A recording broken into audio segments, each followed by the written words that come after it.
4. The People's Court, weekdays at 11 and 11:30 on WBZ Channel 4. This week, Siskel and Ebert review Michael Keaton, Danny DeVito, and Michelle Pfeiffer in Batman Returns. Teresa Russell is haunted by dead husband Mark Harmon in Cold Heaven. And Steve Martin can't get rid of Goldie Hawn in Housesitter.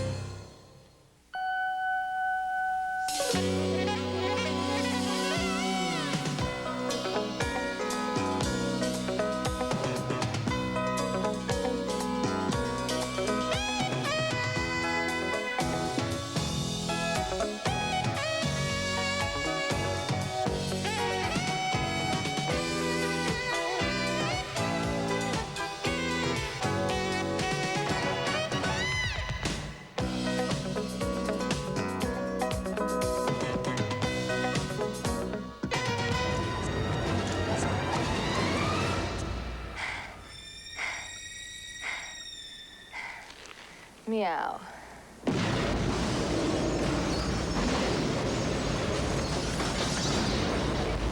Michael Keaton is back as the Dark Knight, pursuing two very different villains in Batman Returns.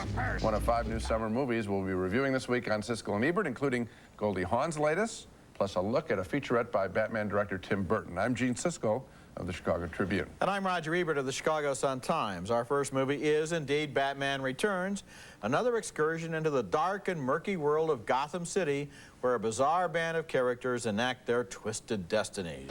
This sequel once again stars Michael Keaton in the title role, and once again, Batman is more of an enigma than a leading man. Little effort is made to get behind his elaborate facade, although he's back with as many high-tech gadgets as ever. Take one step closer, Mr. Van Bannon.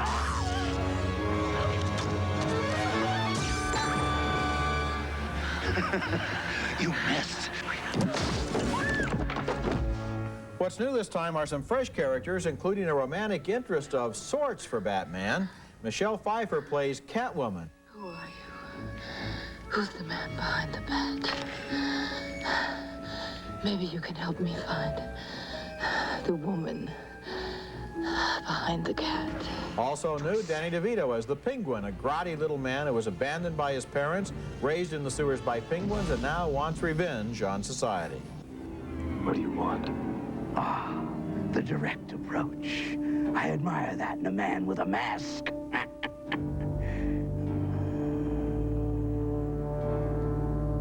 You don't really think you'll win, do you? But the real villain this time is Tycoon Max Schreck, played by Christopher Walken, as a power-hungry manipulator who wants to drain Gotham of its energy. You're a well-respected monster.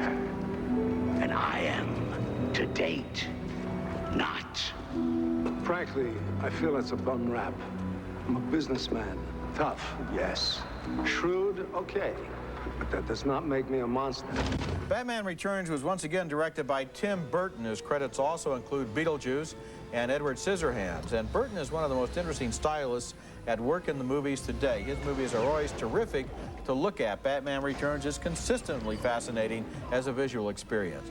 But it's sort of hard to care about this movie. The storyline is confusing, the characters are only sketchily developed, and it's impossible to get involved in the fantastical story. I always felt I was watching from the outside. There are some strange contradictions here. Batman is not a successful movie, but it is, visually at least, an inspired one. Well, you know, Roger, I think that there are elements to get involved in the story. I did, and I enjoyed the picture. And the two parts that I enjoyed were the Penguin and the Catwoman characters. I think Michelle Pfeiffer is a good comedian and doing good light comedy when we see her as the office worker who's going to be turned in after she's abused into Catwoman.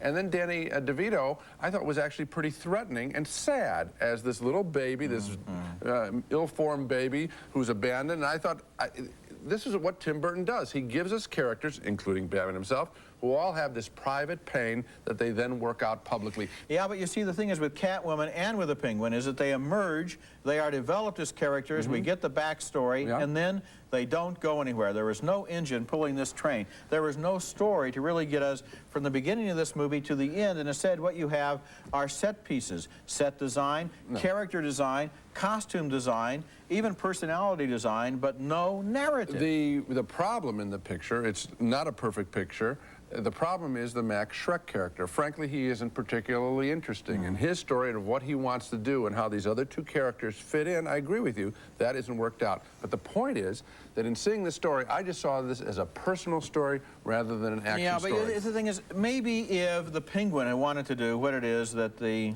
Schreck character wants to do, that would give him some kind of an agenda. I agree with you. Because the problem is you have the two most interesting characters basically standing around as participants in somebody else's story. There's no need for Max Schreck, Christopher Walken, in this picture at all. And yet I would say, once again, Burton makes great-looking pictures. Okay. Our next movie and our next film is called Cold Heaven, a psychological thriller starring Teresa Russell. As a married woman who has grown tired of her husband, Mark Harmon, she has an extramarital affair, and she's thinking of telling Harmon she's leaving him as they vacation in Mexico. What? I was just thinking about you and me playing tennis. We used to laugh a lot. Before they can have that heart-to-heart talk, Harmon is apparently killed in a boating accident, obviously leaving Russell with mixed feelings. But then suspicious things start to happen involving his corpse. Senora, I must tell you that your husband's body has disappeared. What? And the story gets more complicated when you-know-who actually shows up as Russell prepares to meet her lover in a motel room. Alex! Shut the door. Alex, what? Don't touch Wait, you're here. What happened? I don't want anyone touching me. What happened? What? Okay.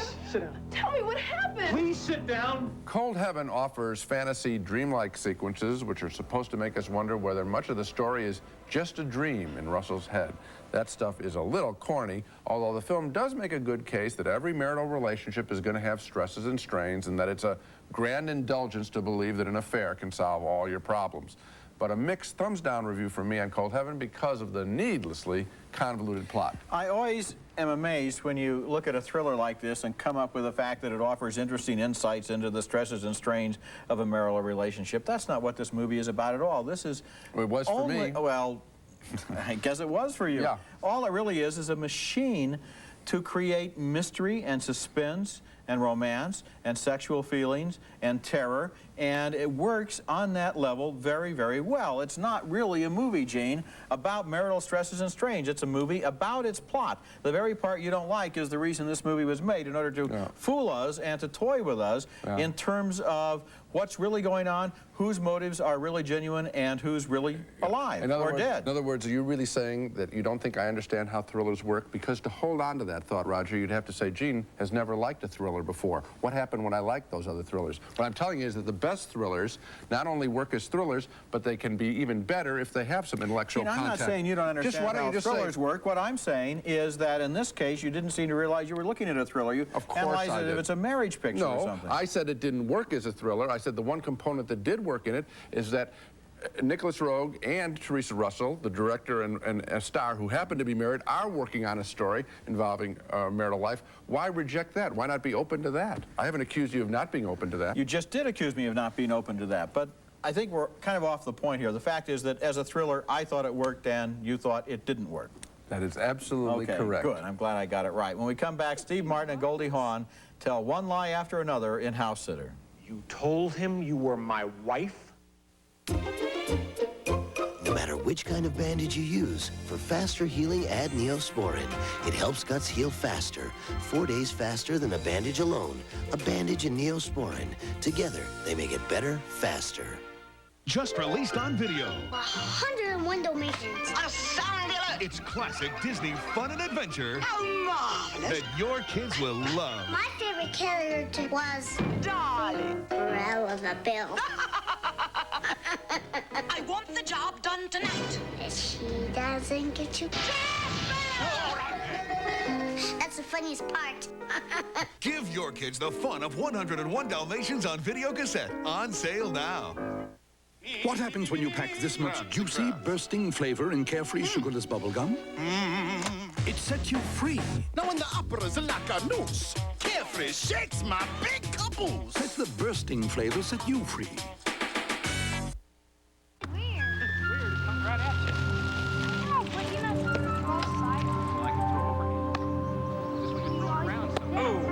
Hello, Dad? Hey, Bill. Dad, do you remember the time you picked me up after school and gave me that new glove? I sure do.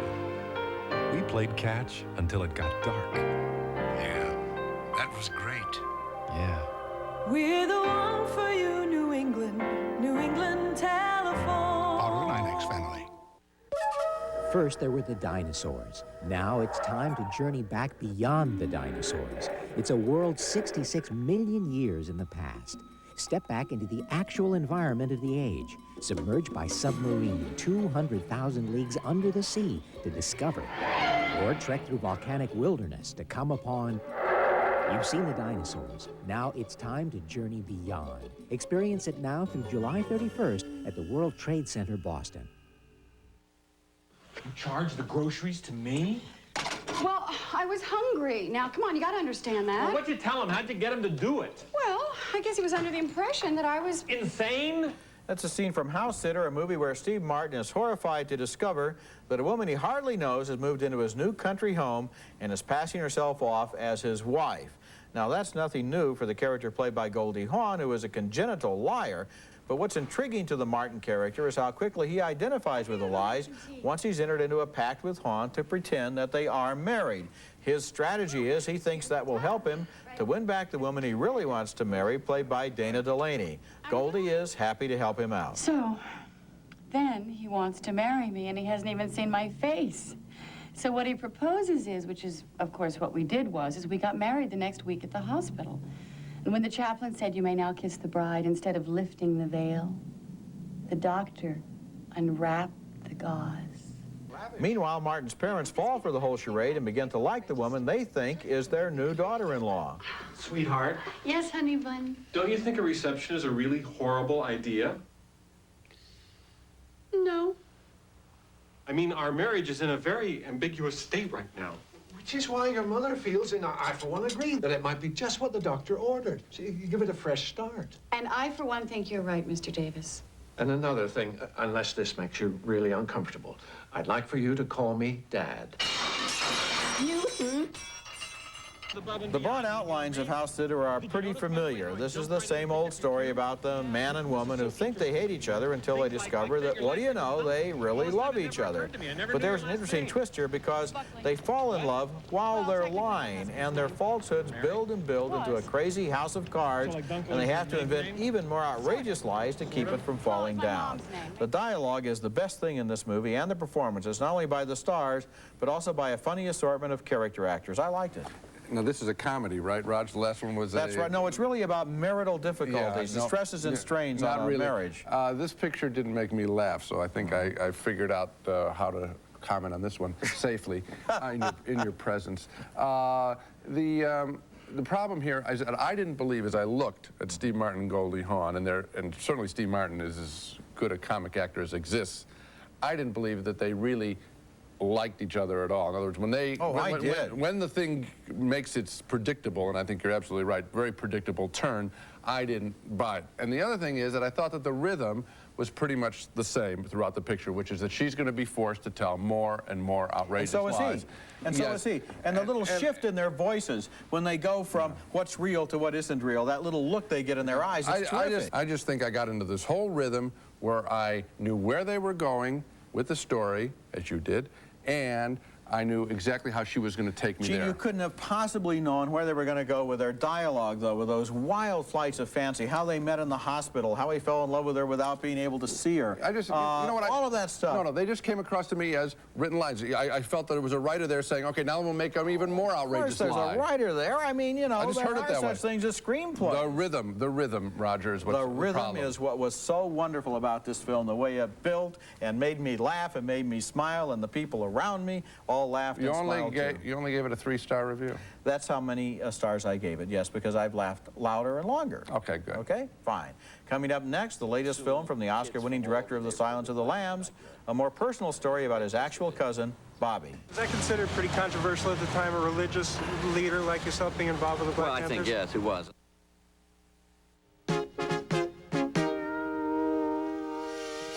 If you have what it takes, East Coast Aerotech can train you for a secure, well-paying career in aircraft maintenance. The instructors were good. They're very good. They explain themselves very, very well. I'll take extra time if you need it. You'll get hands-on experience at one of the nation's leading aircraft maintenance schools.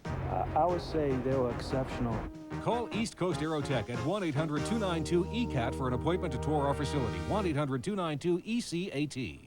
Let me have a B. Big savings made my Corolla an even better value. Give me an A. I always wanted a new Toyota Camry. Give me an L-U-E. For real value, see your Toyota dealer now, and you could save hundreds with incentives. The savings on 92 Corollas have never been bigger. Buy any new Toyota this month. There's no money down and no payment for 90 days. Give me a B-A-L-U-E. That's my Toyota. See your Toyota dealer today. There's no down payment and no payments for 90 days. Fine furniture, friends, and family. That's what you'll find at Danny Ford and Family's Bay Path Furniture and Gift Shop. Bay Path has solid wood furniture built the way it used to be, like this 6-piece solid maple shaker pencil post bedroom set for only $1,489 or $59 a month.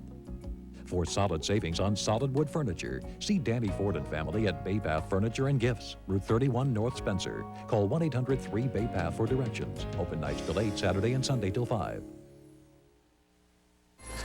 I know I always used to live in some fear that the local paper would say something nice of me, and I would lose my credibility in the community. And the more the police disliked me, the more my credibility grew in the community. Right. That's Silence of the Lambs director Jonathan Demme with his cousin Bobby there. And what do you do while you're directing the Oscar-winning Best Picture of the Year and your most commercial project ever?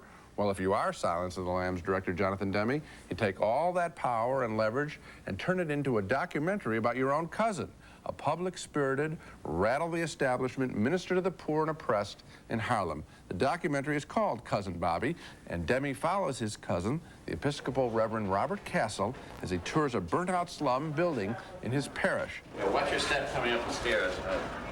But I hear some of these debris, here for so long. A lot of it is inside the building as well. Take a look at that. Yeah, the fire started up a little higher. Another floor, I think. How are you? This was my apartment. Oh, my goodness. You all right, huh? Yeah. God bless you. Where does Cousin Bobby's crusading spirit originate? Part of it dates back to his involvement with one of the leaders of the Black Panther Party in his hometown of Jersey City, New Jersey. He had that kind of tenaciousness.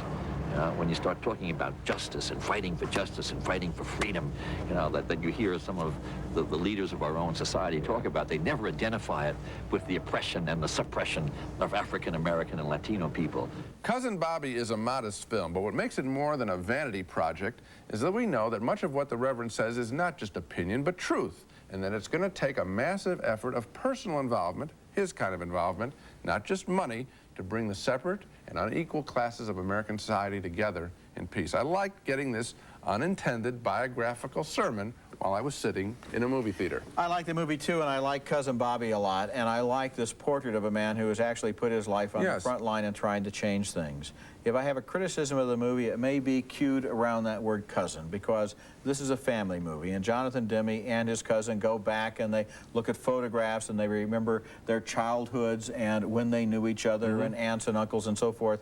And perhaps because it's all in the family, there were some obvious questions that Demme doesn't ask his cousin Bobby. Like? Stories, for example, about why he left that earlier Episcopalian church and why he was unemployed for a while as a minister. I think there were I think it's maybe because he was too radical at the time and no congregation wanted him. There could have been some things like that. There's a reference to a crisis earlier in his life, and these questions are kind of hinted at without ever really being confronted. Well, I mean, I guess the question is what's the most interesting part of this guy's life? And I think the most interesting part is where he's laying it on the line right now. In some of his speeches, he has one fire and brimstone speech in the streets of Harlem where they want to basically have a pothole filled that's been open for years. And he attacks the people downtown and says they don't care. And then we see the people on the street saying, we're going to have to take care of our own children. These people are speaking the truth, unfortunately, and that has a real power to it. And then we do get a shot, an overhead shot of the street, and the pothole is filled, and that's what it takes to get things done. That's the richness of the movie. Okay, when we come back, The Hairdresser's Husband, a story of one man's blissful erotic obsession.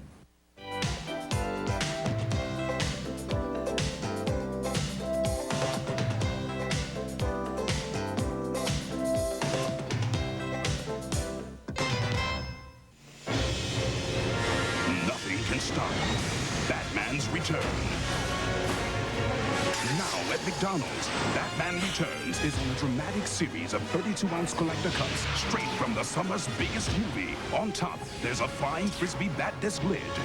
Inside, a superheroic serving of a large soft drink. You can collect all 6 Batman Returns cups, each at a special price. Because what you want is what you get at McDonald's today.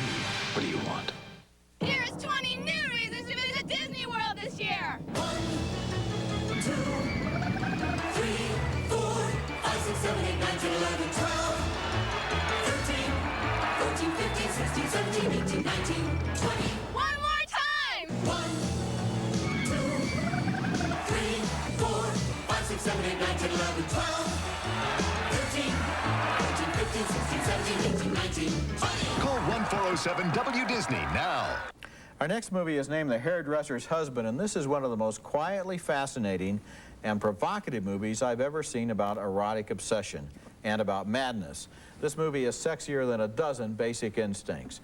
The film stars Jean Rochefort as a man who had a powerful sensual experience when he was a young boy, and it has dominated his entire life. Here's a memory of that experience when he went to his local barber shop and got a haircut from the woman who became the object of his first teenage crush. As an adult, he finds the woman of his dreams cutting hair in another shop, and he proposes marriage the first time he sees her. She does not respond, but on a second visit to her shop, he gets his answer. Je ne sais pas ce qui vous a pris l'autre jour. Vous avez sans doute voulu vous moquer de moi, mais si telle n'était pas votre intention, la moquerie, alors je suis sensible à votre proposition. Et si elle tient toujours, oui. That's Anna Galliena as the hairdresser. They marry, and she keeps on cutting hair, and he hangs around the shop all day, as happy as when he was a little boy.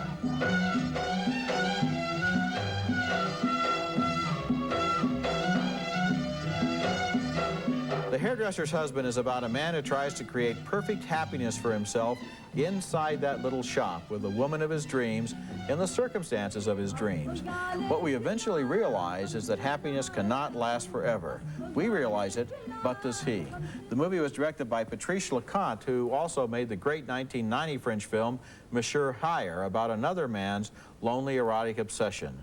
This is one of the best films of the year. Well, I enjoyed it a great deal, too, and I think that psychoanalysts will have a field day understanding why you might prefer, or myself, might prefer a film about a childhood sexual obsession as opposed to a fighting of the wills of adults in Basic Instinct. But we'll let them chew over that. What is good about the picture is that I think that it is more than just a childhood obsession, because you did hint at the phrase of this guy carries it a little too far. The people carry it too far. And yet, at the same time, that's undercut with sadness, because just like Marlon Brando and Maria Schneider alone in that room in Last Tango in Paris, isn't that kind of reverie, sexual reverie, with just a person alone together, isn't that the kind of thing that people want, and don't they desire it and say, why can't this happen forever? And then we the movie cuts it back the other way. It's very sophisticated, very well done, more than just adolescent fantasies.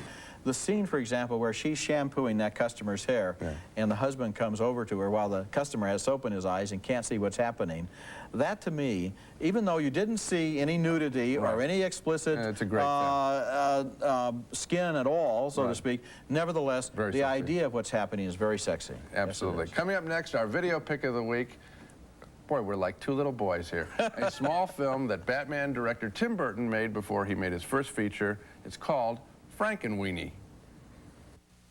I scream, you scream. We all scream for ice cream. We all scream for ice cream. Yeah! Thank you. Hershey's chocolate syrup. For the first time in a generation, Walt Disney's all-time classic, Pinocchio, is back in theaters. With its memorable moments. What happened? Its wonderful characters. And its unforgettable music. Now, relive the magic with your family. I think it's swell. For anyone who's ever wished upon a star, it's Walt Disney's classic, Pinocchio, rated G. Starts Friday, June 26th at a theater near you. Every second of an asthma attack can feel like an eternity. That's why there's Primatene Mist. Primatene opens clogged breathing tubes fast when speed counts. Primatene Mist, fastest type asthma relief without a prescription. GE, we bring good things to life at Sozio Appliance Showrooms, your authorized full-line GE appliance dealer since 1949. From GE microwave ovens to refrigerators, freezers, washers, dryers, electric or gas ranges, cooking centers, built-ins, dishwashers, compactors, and disposals, even gleaming white-on-white GE kitchens. We have it all. Plus, you'll always find good people, good prices at Sozio's. And now's the time to make an outstanding GE purchase at Sozio Appliance Showrooms in Danvers, Cambridge, Dorchester, Revere, and Wellesley. I just came right out and told the salesman I didn't want another big car payment, and I didn't want something that was going to lose a big chunk of its value the first time I drove it home. Now there's an alternative. Smart cars. Come see why cars with high mileage and suspect condition aren't the only solution to new car prices and new car depreciation. Now isn't it time you got really smart? Smart cars at Lamoureux Ford, East Brookfield, Century Lincoln Mercury, Medford, Shiretown Ford, Plymouth, Blue Hill Lincoln Mercury, Kenton. Cast and crew of the show fly American Airlines. American flies to over 270 destinations in 45 countries worldwide, including service to Japan, Europe, Latin America, and the Caribbean. American Airlines, something special in the air. Before Batman director Tim Burton began making feature films, before Edward Scissorhands and Beetlejuice and Pee-wee's Big Adventure, Burton made a short film called Frankenweenie, which is now out on tape due to his popularity. It's a 28-minute Frankenstein parody about a little boy whose dog is hit by a car. The kid stitches his pooch together, and using a lesson learned in science class, he shoots some electricity into the canine and revives him.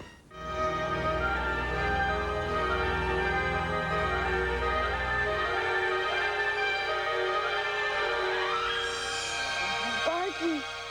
If you're a fan of Tim Burton's films, I think you will definitely want to rent Frankenweenie. Now let's recap the movies we reviewed on this show. A split vote on Batman Returns. Roger liked the look of the picture better than the story. I enjoyed the tortured characters of the Penguin and Catwoman. Another split vote on Cold Heaven, the psychological thriller with Teresa Russell. Roger was intrigued by the mystery. I thought it was gimmicky. Yet another split vote on Housesitter, the Steve Martin Goldie Hawn comedy. Roger laughed a lot. I found that all the jokes had the same rhythm. 2 thumbs up for Jonathan Demme's Cousin Bobby. We both liked the portrait of an activist reverend. And finally, 2 thumbs up for The Hairdresser's Husband, a bittersweet French sexual reverie, and that's the real discovery on the show, although I think that you're not giving Batman Returns enough credit. And that's it for this week. Next week we'll be back with reviews of more new movies, including Unlawful Entry, starring Kurt Russell, Ray Liotta, and Madeline Stowe, and also Gina Davis, Tom Hanks, and Madonna in A League of Their Own. That's next week, and until then, the balcony is closed. Introducing new Jovan White Musk for Men. All the power, but not overpowering. Subtle, easygoing, unmistakably male. Kraft Touch of Butter spread. It's made with rich, creamy butter. So when Kraft Touch of Butter says buttery taste, believe it. A touch of real butter makes a real difference. Sundance, made with pure fruit juice and sparkling water. No sugar added. And that makes Sundance a natural refreshment for the whole family. Nakano seasoned rice vinegar, a ready-to-use dressing. No oil, cholesterol, or fat. A healthy dressing for the 90s from Nakano.